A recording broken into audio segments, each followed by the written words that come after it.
Conserva la voz. Análisis sobre los hechos que hacen noticia en Estados Unidos, América Latina y el mundo. That America will never be a socialist country. Conserva la voz. Un espacio no apto para lo políticamente correcto o socialmente aceptable. Que la fuerza del cielo nos acompañe y ¡viva la libertad, carajo! Conserva la voz. Tu voz sin censura. Se ponen en la solapa el pin de la Agenda 2030, que no es más que la renuncia a nuestra soberanía.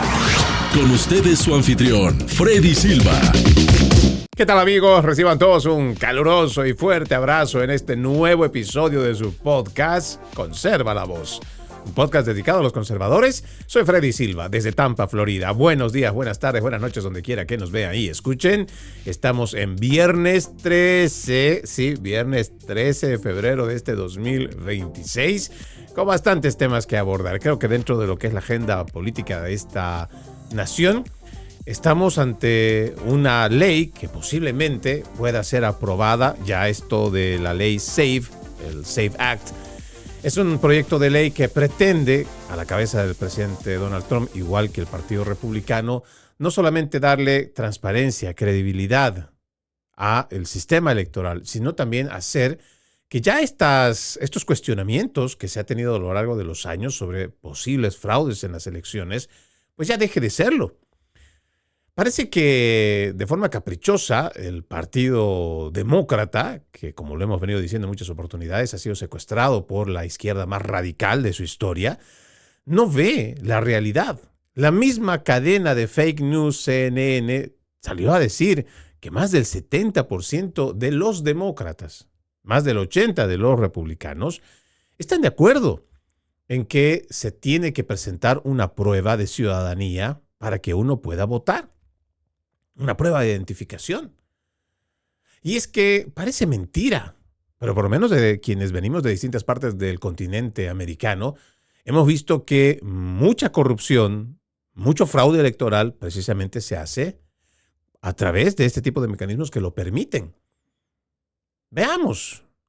Hay muchas denuncias, y esto es lo que también parece que los principales medios de comunicación, cuando se trata de una victoria republicana, parece que ahí donde surge todo el fraude. Pero cuando se trata de una victoria como la de Joe Biden, pues nadie dice nada, al contrario. Establecen esta narrativa de la gran mentira. Y es ahí donde también yo entiendo que muchos puntos tienen que ser abordados. Este tema de las elecciones, con este proyecto de ley, pueden subsanarse, pero hay que ir, aunque sea hay que empezar. Entiendo que existe mucha postura por parte de los estados al decir que existe y tiene que respetarse la autonomía estatal. Y está bien, creemos que cada estado tiene la obligación también, pero sobre todo la potestad de poder dirigir sus centros de votación y de aportar de la manera que puedan en que exista transparencia.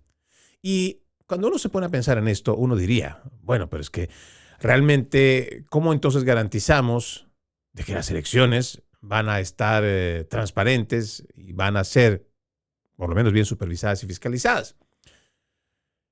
Sí, existe también una unificación en cuanto a normativas de control.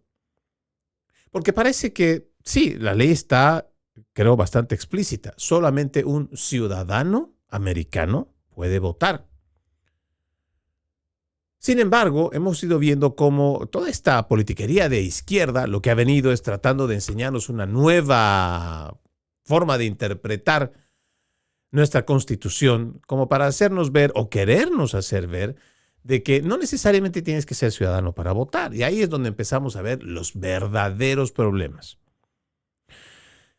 Veamos, cuando se habla de que existe un cuestionamiento al sistema electoral, ¿qué es lo que salió a decir la izquierda cuando gana, por ejemplo, el presidente Biden? Que no tiene por qué haber un cuestionamiento de que nuestro sistema electoral de ninguna manera puede ser susceptible a que tenga algún tipo de fraude o irregularidad siquiera. ¿Se acuerdan? Cuando el presidente Donald Trump había denunciado que se han robado las elecciones, se juntó a la gente en el Capitolio el 6 de enero o a los alrededores del Capitolio, donde además surgió este ataque al Capitolio. La gente de muchas partes de los Estados Unidos habían salido precisamente para manifestarse y decirle a los congresistas que tienen que revisar, tienen que exigir una revisión. Pero si tienes a todo el aparato demócrata trabajando con los medios de comunicación y con todos los activistas diciendo que no, el sistema no es para nada para desconfiar, que es imposible que alguien haga algún tipo de fraude, ya estamos empezando mal. Tengo documentos sumamente importantes y que usted también puede accederlos, donde se encuentra no 1, no 10, no 100, de a miles de casos de fraude electoral en los Estados Unidos cada año. Heritage Foundation tiene una página donde usted puede ingresar y revisar. Existe fraude desde hace mucho tiempo y desde hace muchas elecciones que se van encontrando este tipo de fraude. Hay distintos mecanismos. Yo recuerdo también cuando teníamos una entrevista con un exfuncionario en Arizona, precisamente nos decía, existen distintos tipos de forma de poder comprar el voto. Yo digo, ¿cómo es que puedes comprar el voto? Sí.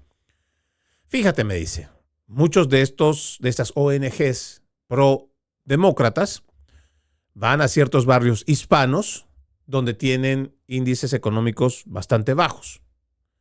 Y ellos van y hacen sondeos, preguntan a la gente, muchos de ellos son ciudadanos, en el estado de Arizona, como es una zona fronteriza, hay mucho ciudadano americano que es hispano, pero que no necesariamente por ser ciudadano y ser hispano, pues le está yendo muy bien económicamente, muchos necesitan ayuda.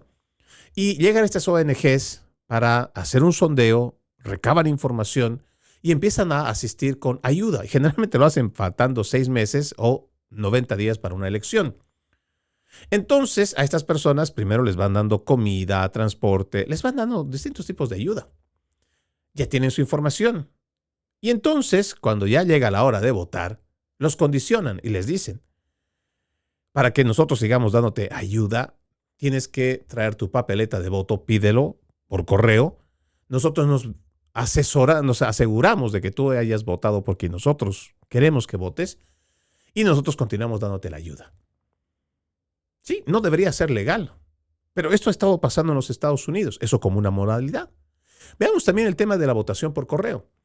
Habíamos visto durante la pandemia del COVID-19 cómo, por ejemplo, organizaciones como la de Mark Zuckerberg y otros prodemócratas habían lanzado una campaña para que en medio de la pandemia no se pueda, o más bien, no baje la asistencia a las votaciones. Claro, en el título parece que estuviera realmente muy bueno, tratar de ayudar a los ciudadanos que tal vez no puedan llegar o que tal vez no puedan votar o que por alguna razón que siempre utilizan el sistema por voto, por correo, pues entonces si no lo iban a poder hacer, pues ellos iban a encontrar mecanismos para que esto pueda pasar. Y ahí es donde se inventan este programa para poder ayudar en la votación. Le destinan más de $400 millones solamente desde Facebook. ¿Para qué? Entre otras cosas, para poder instalar, crear buzones donde la gente puede ir a depositar su voto. Y usted dirá, ¿pero cómo? ¿Acaso no tenemos ya oficinas postales? Pues sí, ya las tenemos. Pero según esta gente, necesitábamos de esto para que si había alguien que a la medianoche o a las 3 de la mañana quería votar y no podía porque en las horas de oficina no podían hacerlo, pues entonces había que tener esa alternativa. Claro, uno pensaría que ahí hay muy buena fe. Sin embargo, yo lo invito a que usted pueda ver el documental 2000 Mulas, donde gente con experiencia en investigación, en inteligencia, en rastreo, usted va a poder encontrar muchas de estas preguntas que quedan en el aire. ¿Cómo es posible que se pueda hacer fraude a través de el correo? Lo han venido haciendo. Por eso este documental habla de 2000 mulas, pero que en realidad podía ya extrapolarse más de 200 o más de 2 millones de votos que pudieron haber sido fraudulentos en la elección del 2020.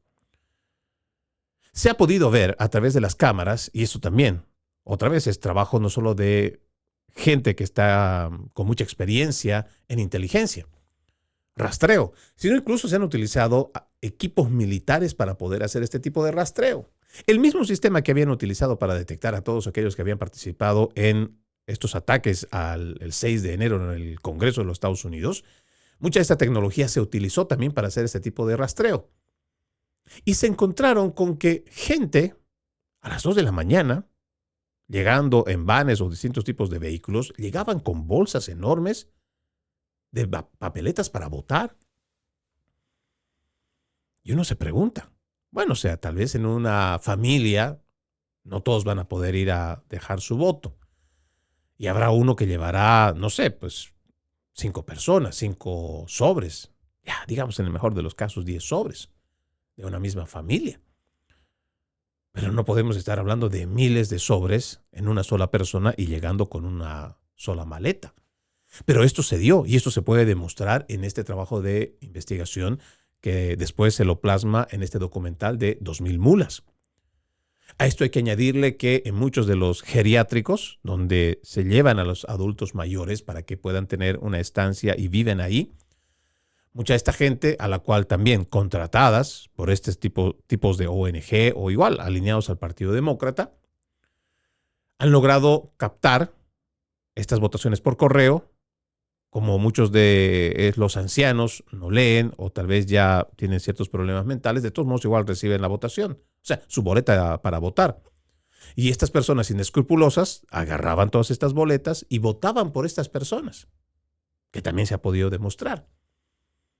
Entonces, cuando el sistema tiene grietas por las cuales se pueden hacer fraude, pues entonces no podemos ser ciegos y simplemente decir lo que nos están diciendo los principales medios de comunicación con todos los activistas demócratas de que el sistema jamás puede ser vulnerado. Ya ni hablar del resto de las especulaciones que todavía están bajo investigación de que posiblemente, como también parte de esta maquinaria de votación estaba en Venezuela y ellos tienen un afán anti-yanqui, pudieron haber tenido o no algún tipo de interferencia. No lo sabemos, se está investigando. Pero, ¿acaso no es mejor, para limpiar cualquier tipo de duda, no es mejor implementar más filtros de seguridad a nuestro sistema electoral? Pues eso es lo que pretende hacer este SAFE Act, que como dice este artículo, la Cámara de Representantes, ya anteayer por la noche, ha votado a favor de aprobar la nueva ley Save America, la crucial legislación que exige comprobante de ciudadanía e identificación de votantes para votar en las elecciones federales. La votación final fue de 218 a 213. Con solo un valiente demócrata, el representante Henry Cuellar, demócrata por Texas, que ha votado a favor de proteger nuestras elecciones. Pero la verdadera batalla, y esto es cierto, ahora se va a centrar en el Senado.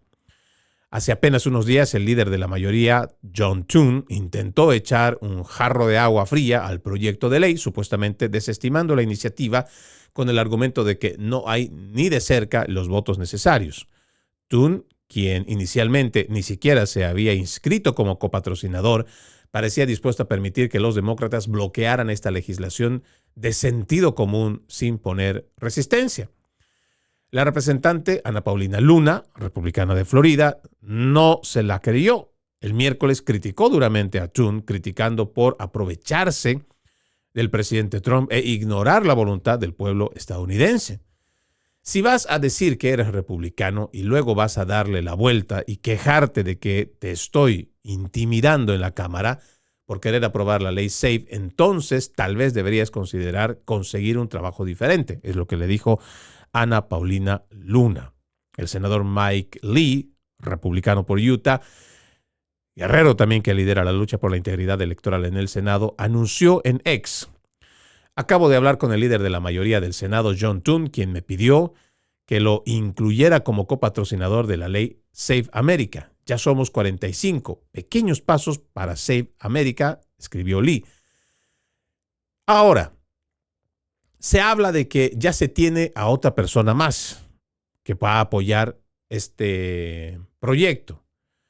Lo ha dicho el senador Sullivan, ya somos 49. Él y yo colaboramos con la Cámara para realizar cambios constructivos a la ley Save America y ahora estamos un paso más cerca de que el Senado apruebe el proyecto de ley de la Cámara.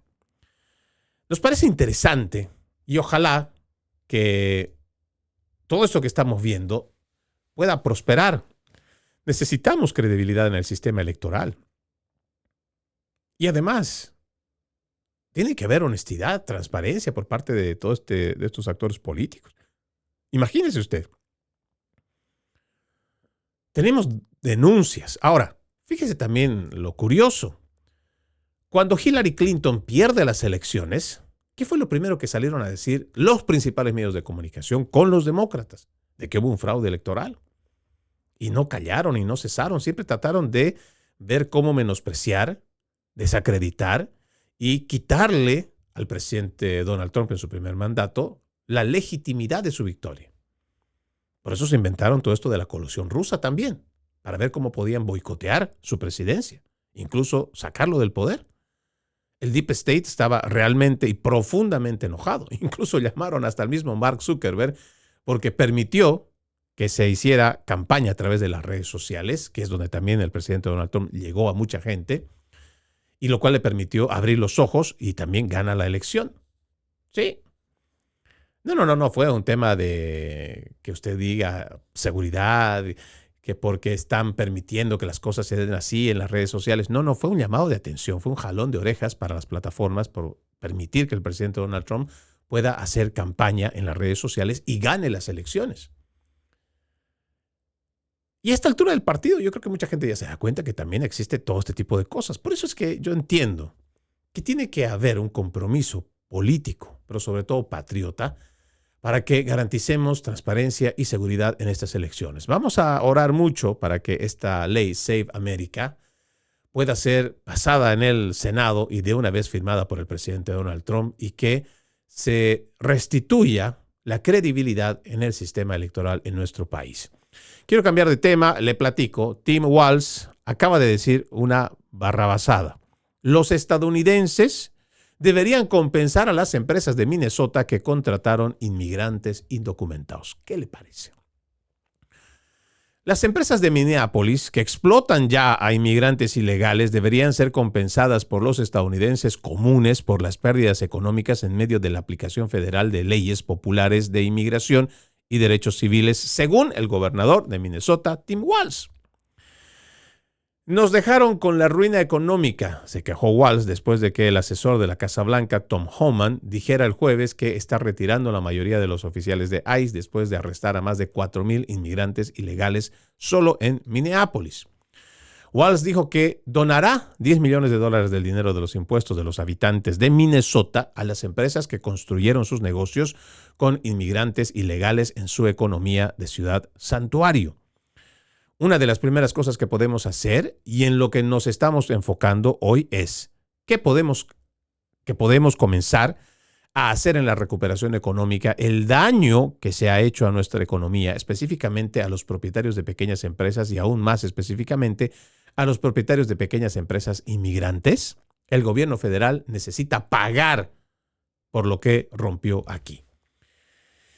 Esta es una declaración no solamente muy atrevida. Sí, yo entiendo que a esta altura parece que ya no les importa siquiera la vergüenza.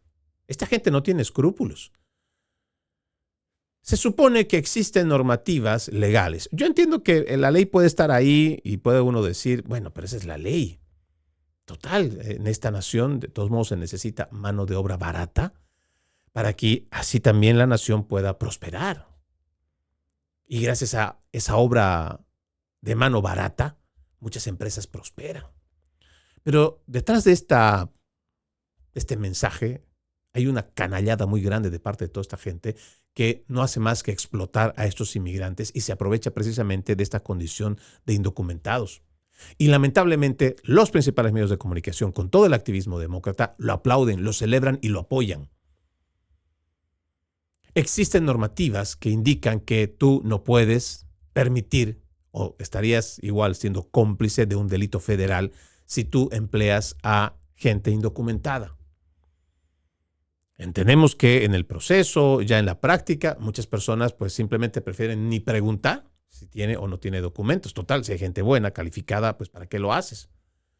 Incluso encuentran la manera de cómo pagarle en efectivo por el buen trabajo que hacen los inmigrantes. Pero ya decir abiertamente que deberían los ciudadanos estadounidenses con su impuesto pagarle Eso que están haciendo que es ilegal, ya esto es una sinvergüenzura de tamaño monumental. Ahora, también parece que de una manera muy estúpida el Partido Demócrata no se da cuenta que está confesando públicamente de que están con medidas socialistas desde hace mucho. Asistencialismo por doquier. Y de fondo, ya nos parece también que es demasiado cinismo, que Tim Walz, en vez de estar hablando, cooperando con los agentes federales para este fraude masivo, se habla de más de 19 mil millones de dólares que se habían afanado, pues habían defraudado de los impuestos de los contribuyentes. Parece que eso no hay por qué mencionar. Siempre distrayendo, ahora que ya seguramente pues también se han contratado estos realtors de distintas partes de los Estados Unidos y ahora no tendrán trabajo, no tendrán dónde ir. Y están todavía haciendo el escándalo, como ahora pues van a tener ustedes que pagar. ¿Qué cosa le vamos a pagar? Es que realmente ya hemos llegado a un punto con el Partido Demócrata donde la sinvergüenzura, la falta de pudor, la falta de escrúpulos ya es como una norma. ¿Y sabe qué es lo más grave? Están normalizando esto. Por eso es que este tipo de politiqueros se atreven a hacer lo que hacen. Por eso defraudan, por eso engañan. Incluso llevan dinero fuera de nuestro país para poder financiar a terroristas. ¿Sabe por qué? Porque igual que este sinvergüenza de Tim Walz, no hay consecuencias. Esta semana han sentado al fiscal general, o más bien, sí, del fiscal general de su estado, en Minnesota, al cual se le ha increpado y se le ha preguntado. El senador John Josley le preguntó y le dijo, ¿qué hizo usted cuando vinieron a denunciar de que había estado cometiéndose fraude, que se estaban robando dinero? En vez de usted colaborar con los denunciantes, más bien tomó el nombre o las compañías que estaban denunciando y tomaron represalias contra esta gente. Y se lo dijeron en su cara. Y otra vez, todo esto pasa porque esta gente está acostumbrada a que no hay consecuencias. Y se lo venimos diciendo todo el tiempo. El Departamento de Justicia, por ejemplo, lo decíamos igual el día de ayer y en otros capítulos. Se supone que si ya tienes a gente a la cual se ha denunciado que han hecho corrupción, han robado dinero, han defraudado de los impuestos y quién sabe qué otros tipos de delitos más han cometido, ¿dónde está esa gente? ¿Por qué no están procesadas? ¿Por qué no están tras las rejas? ¿Por qué no están en la cárcel? Lo decíamos ayer. De la oficina de eficiencia gubernamental Dodge, donde estaba Elon Musk, ¿qué pasó? Dijeron que habían miles de dólares que le estaban ahorrando a los contribuyentes porque encontraron mucho dinero que estaban defraudando. Pero sobre todo dijeron que habían hechos de corrupción. ¿Dónde está esa gente? ¿Por qué no están presos? Le digo a usted, señora Pamela Bondi, ¿por qué no están presos? Y otros tantos que seguramente habrá que estar revisando casos. ¿Por qué no están presos? El problema en nuestro país hoy se basa sobre la confianza en el sistema judicial. Esta nación ha sido exitosa durante mucho tiempo porque la separación de poderes estaba garantizada y además estaba celosamente vigilada por los ciudadanos estadounidenses. Había partidos políticos que respetaban esto también y sabían que tenían sus límites para poder obrar y poder actuar. Porque había un peso de la ley que les caía encima y había esa fuerza del cumplimiento de la ley para meter preso al que estaba haciendo las cosas incorrectas. Hoy tenemos una seria crisis de confianza en el sistema de justicia, no solo en el Departamento de Justicia, que como lo hemos explicado en muchas oportunidades, es un brazo operativo más del Ejecutivo.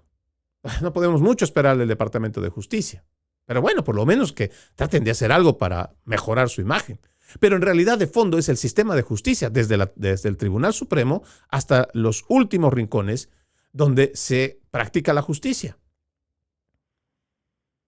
Parece que ahora, ya eso que se decía antes, donde un ciudadano era igual ante la ley. No importa que tú seas un millonario o un simple trabajador de limpieza. Ante la ley, eras igual. Hoy no estamos viendo lo mismo precisamente porque no existen consecuencias. No hay consecuencia política, no hay consecuencia civil y mucho menos hay consecuencia penal. No estamos viendo desfilar a políticos y deberíamos estar viéndolo todo el tiempo. No estamos hablando de pequeños fraudes de que usted le robó 100 o 1,000 dólares a alguien. Estamos hablando de que se han robado miles de millones de dólares y lo vienen haciendo por muchos años. Y que cada vez se encuentran más grietas por donde se puede hacer fraude. Y que muchos de los que se meten en esto de ONGs o igual en la política, lo hacen con el objetivo de prosperar rápidamente a través de estas grietas donde se puede hacer fraude. Y mientras no exista un compromiso fuerte del sistema judicial de poder realmente llevar con procesos ejemplarizadores, la gente va a seguir haciendo lo que le da la gana y va a seguir robando lo que le da la gana. Porque no hay cultura de consecuencias. No hay temor a la ley. No hay temor a robar. No hay temor. Porque hay una ley que cada vez es mucho más permisiva y además hay mucha desidia también por parte del pueblo estadounidense. Ojalá puedan avanzar en la investigación y ojalá realmente podamos estar hablando de una restitución del sistema de justicia a corto plazo. Vamos a la primera pausa en Conserva la Voz. Ya regresamos con más.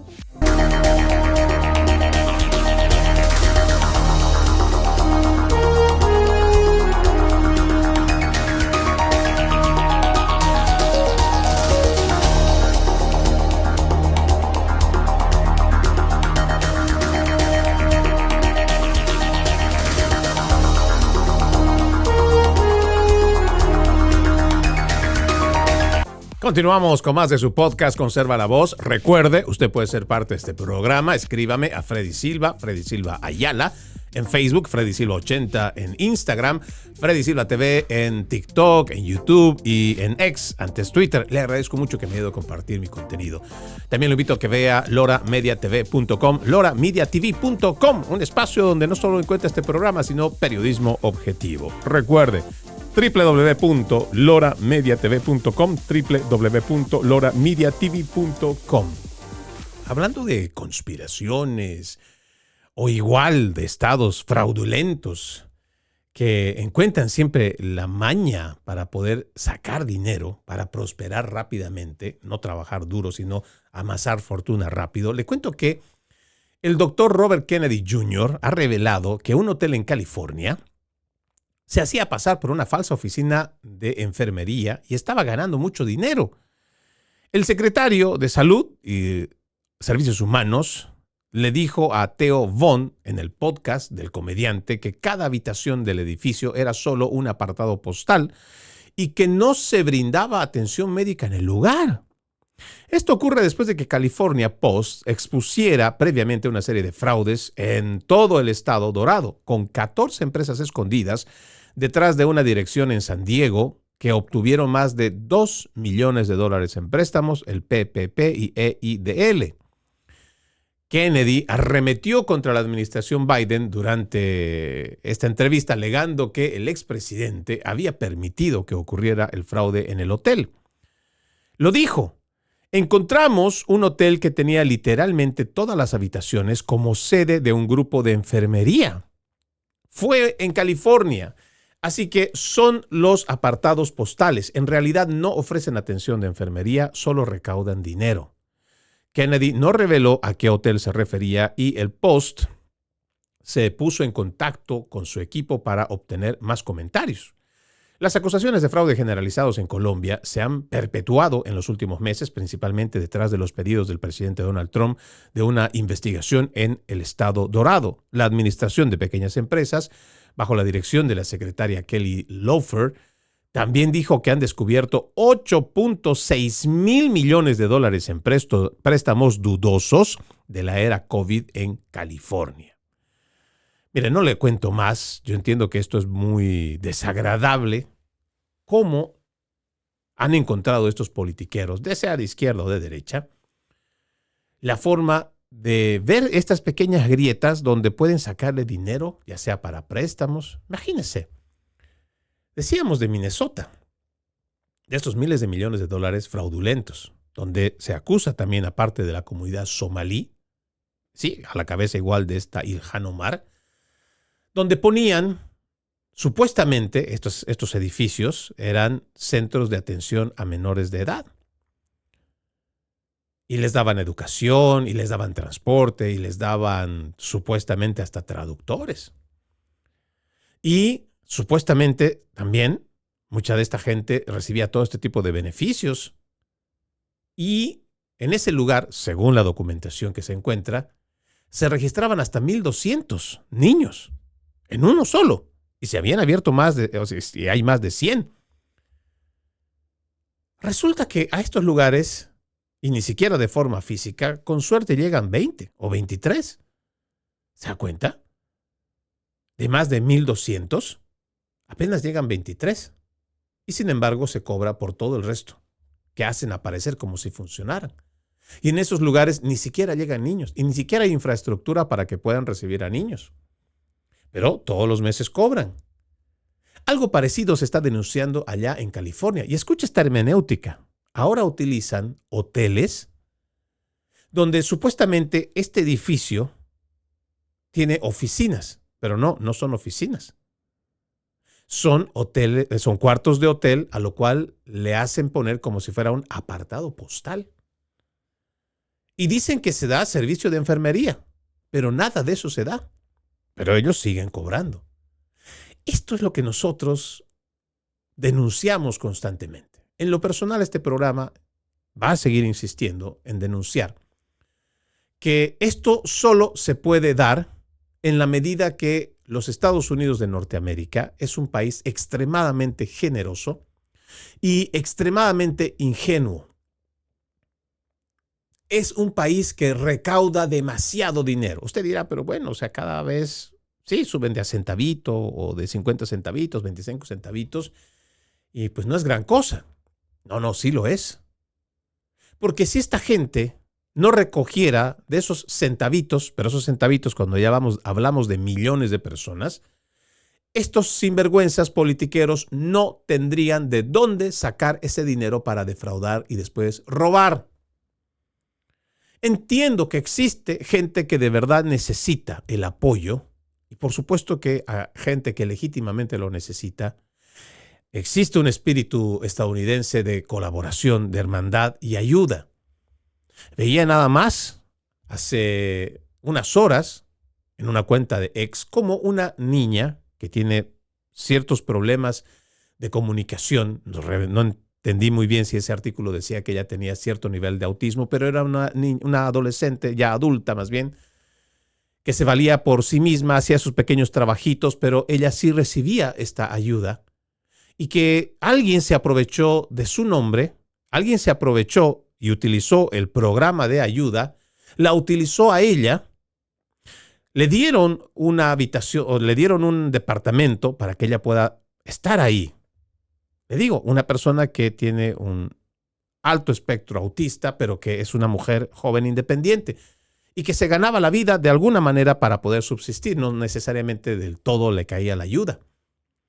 Pero uno de estos fraudulentos somalíes, porque ahí está además el nombre de esta persona, utiliza a esta mujer, utiliza su necesidad y empieza a cobrar dinero.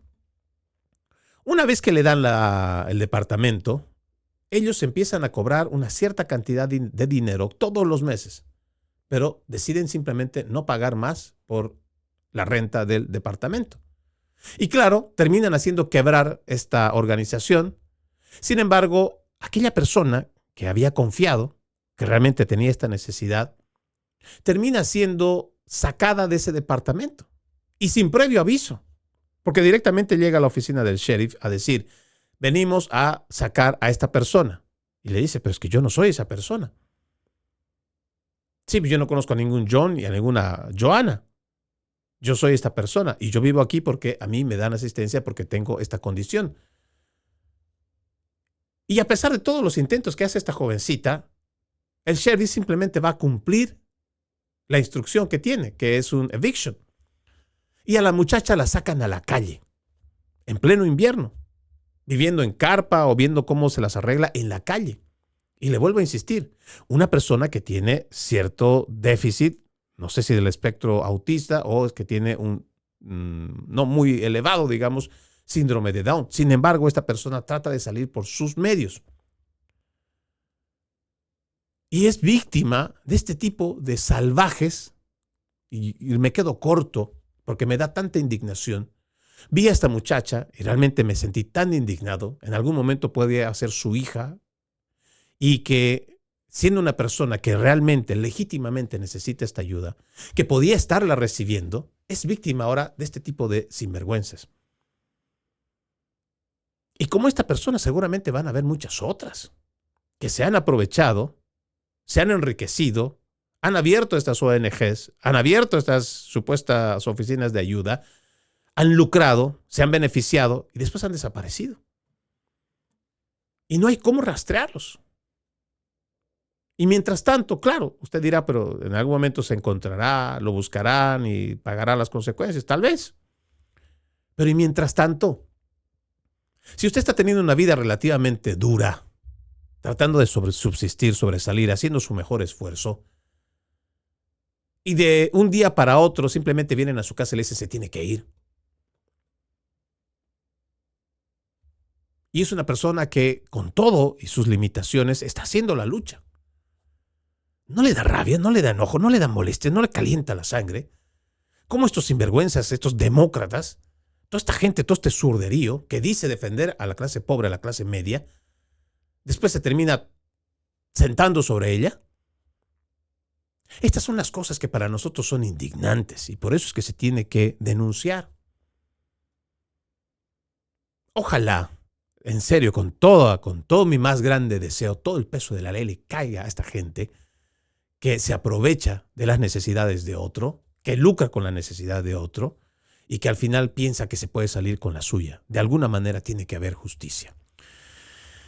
Déjeme le platico este tema de el condado de Maricopa, porque la secretaria del Departamento de Seguridad Nacional, Kristi Noem, está visitando el condado para un evento similar a Georgia con funcionarios electorales, es lo que ha dicho John Solomon, senador estatal de Arizona. Estén atentos, Estados Unidos. Bueno, le voy a leer nomás hasta por allá, por encimita, porque yo quiero que usted tenga una idea de cuán grande este tema del fraude electoral y todas las, no sé ya qué adjetivo ponerle, los trequemenecas decimos a veces en mi país, todas estas mañas y artimañas que desarrollan estos fraudulentos. La secretaria de Seguridad Nacional, Kristi Noem, estará en Phoenix hoy, el corazón del condado Maricopa, para que, según se informa, discutir la seguridad electoral, mientras que la administración Trump lucha contra el Estado por los datos de votantes, como lo ordenó la orden ejecutiva del presidente para preservar y proteger la integridad de las elecciones estadounidenses. Según esta orden ejecutiva, firmada en marzo de 2025, el Departamento de Seguridad Nacional, en coordinación con el administrador de Dodge, revisará la lista de registro de votantes disponibles públicamente de cada estado y los registros disponibles sobre las actividades de mantenimiento de la lista de votantes, según lo exige la 52 U.S.C. 20507, junto con las bases de datos de inmigración federales y los registros estatales solicitados, incluso mediante citación cuando sea necesario y autorizado por la ley, para garantizar la coherencia en los requisitos federales. El fiscal general de Arizona, Chris Mayes, y el secretario de Estado de Arizona, Adrian Font, han rechazado los intentos del gobierno federal de proteger las elecciones de Arizona y presentaron una demanda contra la administración en abril pasado. El condado Maricopa estuvo en el centro del escrutinio electoral luego de las elecciones de 2020, las elecciones de 2022, donde el 60% de las máquinas de votación fallaron el día de las elecciones y otras irregularidades manipularon varias carreras estatales para candidatos demócratas. Bueno, en cuanto a este trabajo, nos parece que es muy importante. ¿Y por qué le digo que quiero mencionar esto muy de pasadita? Porque eso de todos modos igual está pasando mientras estamos haciendo este programa. Y seguramente si existe algo destacado, o lo decimos mientras estemos corriendo el programa, o directamente lo hacemos la próxima semana. Pero aquí hay un dato importante. Yo recuerdo, antes de las elecciones del 2020, cuando todavía trabajaba para otro medio de comunicación masivo, que tiene una T, yo recuerdo que el condado de Maricopa era un condado bastante complicado. Y en este condado no solamente se llevaban adelante denuncias de fraude electoral, Yo recuerdo que invirtieron millones de dólares, pero millones de dólares, para hacer peritajes, trabajos de investigación, y se tomaron varios años para entregar informes y reportes. Yo recuerdo que cuando hablaba sobre esto, aunque no era del gusto de la compañía, sin embargo, era, por lo menos en la parte personal, era importante revisar al por menor lo que decía estas investigaciones. Yo recuerdo muy bien que dentro de la presentación de documentos se hablaba de más de 30,000 movimientos en los servidores que habían sido señalados como irregulares. Incluso se había manifestado dentro de este peritaje que habían 2 discos duros en computadoras a las cuales se supone debería haber uno y debería tener solamente un acceso, una llave.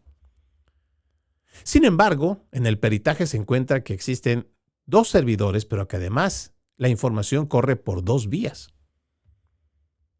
En términos generales, las irregularidades sobrepasaban las 86,000 irregularidades. Un condado, que usted dirá, pues no estamos hablando del estado, Freddy. No, le estoy hablando de un pequeño condado en donde se hacen y se denuncian todo tipo de fraudes. Y uno es peor que el otro cuando empieza a indagar y realmente todo esto es vomitivo. Lo peor es que tienes a los politiqueros de izquierda, y creo que también igual los de derecha, que realmente les interesa muy poco la credibilidad en el sistema electoral. Porque no importa si existe peritaje, si existe investigación, si existe un informe final y donde toda la gente también es invitada para ser parte de este informe, al final sigue siendo la misma tontería. Siguen cometiendo los mismos fraudes y siguen cometiendo las mismas irregularidades. No importa cuántos millones gastaron, no importa cómo hicieron fanfarria y todo de la investigación, que se denunció, se publicó, se dio a conocer. Los mecanismos siguen existiendo ahí adentro. ¿Por qué? Porque no hay una reforma. Porque precisamente encuentran una pared demócrata que sabe que si se permite una purificación, digamos, una limpieza general de todo lo que han venido haciendo, muchas cabezas van a rodar. Pero además, muchos de los que han vivido y siguen viviendo de la política ya no van a poder hacerlo más. Por eso para nosotros es importante que esto que le decíamos al principio, esta ley Save America, pueda ser aprobada. Si empezamos a tener mejores controles, mejores revisiones, pero sobre todo el compromiso del ciudadano americano, no del politiquero, se pueden hacer grandes cosas en este país y ya dejar de estar en esa incertidumbre de si hacen o no hacen fraude. Déjeme pasar a otro tema que también nos parece importante en esta redacción. El patrón de tiroteos masivos contra personas trans, o más bien de personas trans, continúa. Canadá, Kirk, Escuela Cristiana de Estados Unidos, Iglesia Católica. He publicado a través de las redes sociales un video el día de ayer de un sujeto en Canadá que debió de ser noticia y estar en la mayoría de los titulares. Pero resulta que la prensa progresista, que es aliada de la agenda de género, que es aliada de la agenda trans, no menciona de un sujeto que esta semana nada más ha cometido un tiroteo en Tumbler Ridge, en la Columbia Británica, uno de los tiroteos masivos más mortíferos en la historia de Canadá. Este tiroteo dejó 9 muertos, 25 heridos. La policía identificó al sospechoso como Jesse Van Rutselaar, de 18 años, hombre, pero que se identifica como mujer, tras iniciar una transición unos 6 años antes, según informes. Las autoridades habían tenido contacto previo con el hogar por problemas de salud mental y habían incautado y devuelto armas de fuego. Un número mayor, cada vez mayor, de ataques y conspiraciones de alto perfil también han involucrado a perpetradores transgéneros o no binarios. En Minneapolis, Robin Westman, de 23 años, nacido como Robert Westman, perpetró el tiroteo en la escuela católica Annunciation. La licencia de conducir de Westman y un cambio de nombre aprobado por el tribunal reflejaban una identidad femenina. ¿Sabe qué es lo más anecdótico? Aquí hay muchos datos que yo creo que le puedo dar para que usted vea que esto no se trata de una animadversión o una campaña en contra de la agenda trans, en contra del colectivo o de la gente transgénero. No. Nada de eso. Pero los hechos, la data no miente. Y esa data se tergiversa, se manipula, se oculta precisamente porque los principales medios de comunicación así lo deciden. Y no es un invento, no solamente es cuando se trata de transgéneros, no. Cuando se trata de la agenda política demócrata, entonces ellos son actores principales para hacer la modificación de las narrativas, y me refiero a los principales medios de comunicación. Cuando se trata de un incremento de la violencia de parte de inmigrantes indocumentados, ellos no dicen que son inmigrantes indocumentados. Cuando se trata de cierta comunidad, por ejemplo, afroamericana, en ciertos lugares donde cometen más crímenes o los tiroteos también, no, ahí no dicen que son negros. O cuando se supone que hacen los arrestos, y esto puede pasar en un estado republicano, un estado demócrata, los mismos actores que forman parte de la policía o igual de los departamentos de alguacil, cuando detienen a una persona, vamos a suponer que es un hispano, en la data no dicen que es un hispano, dicen que es un negro, dicen que es un blanco. La data la manipulan. Y así, cuando ya se escribe en el papel, los mismos medios de comunicación que están trabajando de forma coludida con todo este activismo demócrata, pues van diciendo de que no.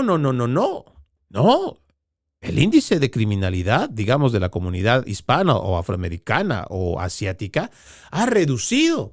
Al contrario, son blancos los que están matando más. Sobre una data falsa, manipulada. Ahí tenemos muchos casos, podríamos fácilmente hablar, el de Washington, D.C. Se le ha pillado y se le ha procesado al que estaba a cargo de esto en la capital de los Estados Unidos. Y así en muchas otras regiones. Y lo mismo pasa con este caso de la agenda de género, agenda trans. ¿Sabe por qué no quieren decir la verdad? Porque saben que la agenda que sostienen es perversa, diabólica, y que le está haciendo daño a los niños y a los adolescentes, pero no quieren dar su brazo a torcer.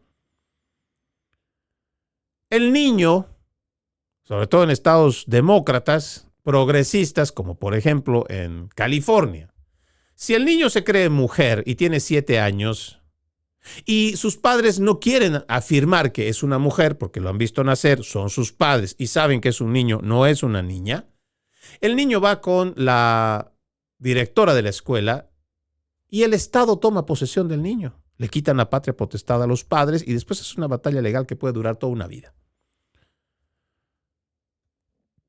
¿Qué hacen con el niño? ¿Qué hacen con el adolescente que está confundido, que tiene una disforia de género o que tiene una confusión identitaria nada más?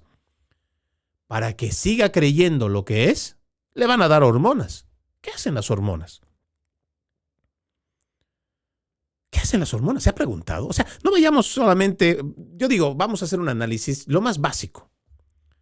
Hagamos un análisis sobre todo de sentido común.